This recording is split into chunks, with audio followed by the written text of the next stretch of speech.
शिंदे सरकार के इस कार्यकाल के अंतिम सत्र में विपक्ष के बजाय सरकार आक्रामक दिखाई दे रही है।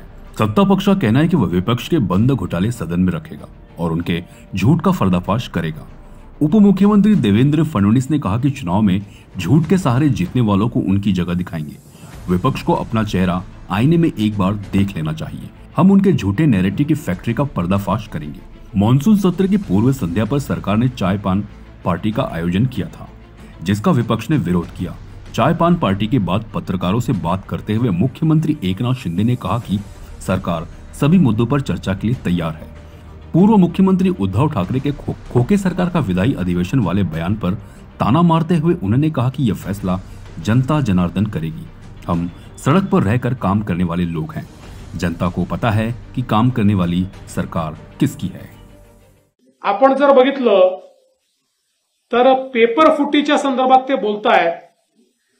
सर्वात जास्त पेपर फूट उद्धव ठाकरेजी मुख्यमंत्री असताना झाली आहे। जवळजवळ सगळ्याच परीक्षांमध्ये टीईटी म्हणजे परीक्षांची नावं घ्या आणि कशा प्रकारची झाली हे आपण सगळ्यांनी बघितलेलं आहे आणि ते आम्हाला प्रश्न विचारतायत। पण निश्चितपणे त्या संदर्भात आम्ही इतक्या मोठ्या प्रमाणात परीक्षा घेतल्या त्याचा सगळा रिपोर्ट कार्ड या अधिवेशनामध्ये निश्चितपणे आम्ही त्या ठिकाणी मांडणार आहोत।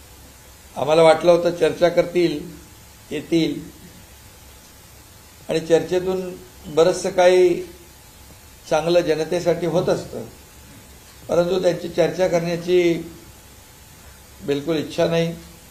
पत्रही दिले, त्या पत्रामध्ये पण काही नवीन मुद्दे नाहीत। तेच घिसेपिटे प्रश्न उत्तर अंतिम आठवडा प्रस्तावासारखं आणि एकंदरीत जे काही चर्चा सभागृहात करायची आमची तयारी आहे, उत्तराची तयारी आहे, परंतु त्यांची तयारी नाही। त्यांची तुमच्या समोर येऊन खोटं बोल पण रेटून बोल, जसं देवेंद्रजींनी त्यांना काही उत्तरं दिली, अजितदादांनी दिली।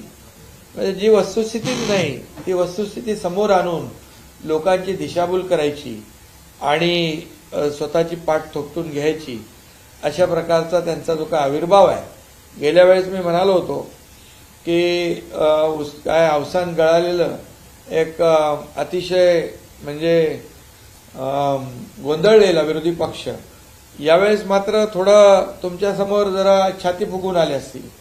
कारण लोकसभेमध्ये म्हणाले की लोकसभेमध्ये मिळालेलं म्हणजे अपयश यामुळे आता सत्ताधारी पोकळ आश्वासनांचं घोषणा करतील। अरे कुणाचं अपयश आहे?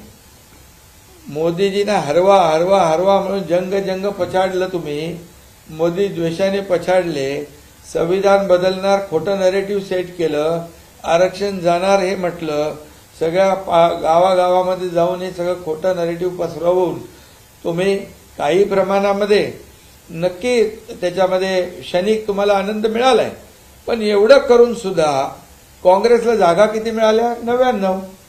पण 3 वर्ष 15व्या म्हणजे 3 टर्म मध्ये आज 15 वर्ष झाली, 40, 50, 99। पण तुम्हाला आता 240 पर्यंत पोहोचायला किती वर्ष लागतील? 25 वर्ष लागतील। आणि एवढं करून काय मिळालं? मोदी प्रधानमंत्री झाले, मोदी या देशाचे प्रधानमंत्री झाले, देशातल्या लोकांनी त्यांना मतदान केलं आणि गिरे तो भी टांग उपरवाली म्हण आहे ना। आणि मोदी जिंकले आणि तुम्ही हरलात, तरी सुद्धा आमचे काही लोक दुसऱ्याच्या वरातीत घोडं नाचणारे, बेगाने शादी में अब्दुल्ला दीवाना। अरे काय चाललंय तुमचं? CEN न्यूज, देश प्रदेश की ताजा तरीन खबरों के लिए CEN न्यूज को सब्सक्राइब करें और रहें पल पल की खबर से हर पल बाखबर।